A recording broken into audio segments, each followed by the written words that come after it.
First question. What is a foreign key and why it is important in relationship database? Foreign কি হলো একটা table এর এমন একটি কলাম যেটা অন্য একটা টেবিলের প্রাইমারি কির সাথে সম্পর্ক তৈরি করে।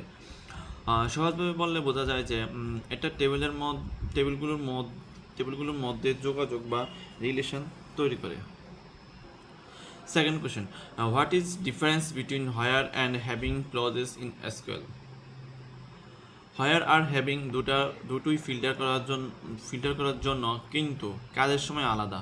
হোয়ার গ্রুপ করার আগেই ডাটা ফিল্টার করে নর্মাল কন্ডিশনের জন্য ব্যবহার হয়, মানে শুধু কারগুলো দেখায়। হ্যাভিং গ্রুপ বাই আর ফিল্টার করে এগ্রিগেটেড ফাংশন কাউন্ট সামের সাথে কাজ করে, মানে যেগুলো বুকিং দুইটার বেশি। সহজভাবে হোয়ার আগে ফিল্টার, হ্যাভিং গ্রুপ হওয়ার পরে filter. Third question, what is primary key and what are its characteristic? Primary কি হলো টেবিলের এমন একটি কলাম যেটা প্রতিটা রোকে আলাদা করে চিনতে সাহায্য করে।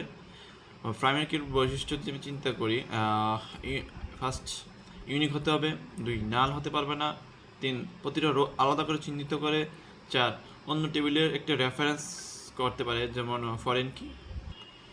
Fourth question, what is difference between inner join and left join in SQL? Join মানে একাধিক টেবিল থেকে ডাটা একসাথে আনা।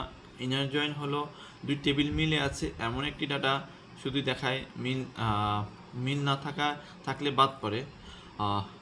লেফট জয়েন বাম পাশের টেবিলের সাথে ডাটা ডান পাশে মিল না থাকলেও দেখায়।